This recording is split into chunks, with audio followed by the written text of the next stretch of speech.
Bonsoir et bienvenue à tous pour ce grand débat du second tour de l'élection présidentielle, moment très attendu de la vie démocratique de notre pays. Bonsoir Gilles. Bonsoir Léa, bonsoir à tous, bonsoir Marine Le Pen. Bonsoir. Bonsoir. Bonsoir Emmanuel Macron. Bonsoir. Vous avez 2h30 ce soir pour exposer votre projet, votre vision de la France, ce qui vous sépare mais aussi votre personnalité. Alors les règles du jeu, nous sommes là avec Gilles Boulot pour faire respecter la stricte égalité de vos temps de parole et les chronomètres que vous voyez à l'écran feront foi.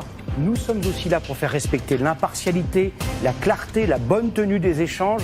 Précisons aussi que vous êtes chacun responsable de vos propos, des chiffres, des faits, des dates que vous donnerez ce soir. Votre adversaire aura bien sûr la possibilité de les contester. On va y revenir. Vous n'expliquez jamais comment vous financez vos progrès. Vous n'êtes pas honnête avec les gens. Moi, j'explique. C'est pas agréable. Pour se faire élire, c'est plus simple de dire qu'on revient sur une réforme antérieure, ce que vous faites. Mais vous revenez sur un système qui n'est déjà pas équilibré. Donc, soit vous avez des impôts cachés, soit vous allez mettre en péril les pensions des retraités.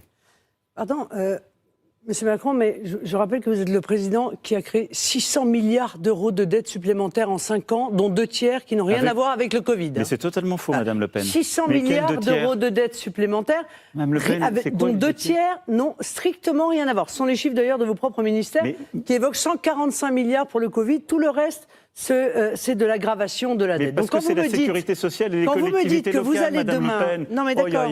Mais arrêtez de tout confondre, c'est pas possible. Monsieur Macron, ne me donnez pas de leçons. Je vous donne pas de leçons. Je connais le numéro par cœur. Ne me le faites pas, Madame Le Pen. Sur le financement de mon projet.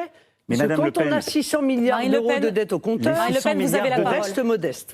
Madame Le Pen, alors... Emmanuel Macron, elle a 2 minutes de retard. Allons au bout de ces 600 milliards de dettes. Qu'est-ce que vous auriez fait ? On a 600 milliards d'euros de dette. On a baissé le déficit les premières années du quinquennat. Et la dette a commencé à être remboursée.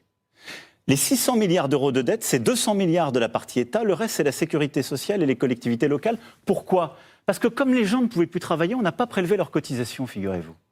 Parce qu'on a même fait des décalages, voire des exonérations de cotisations. Mais le quoi qu'il en coûte, Madame Le Pen, vous avez voté contre.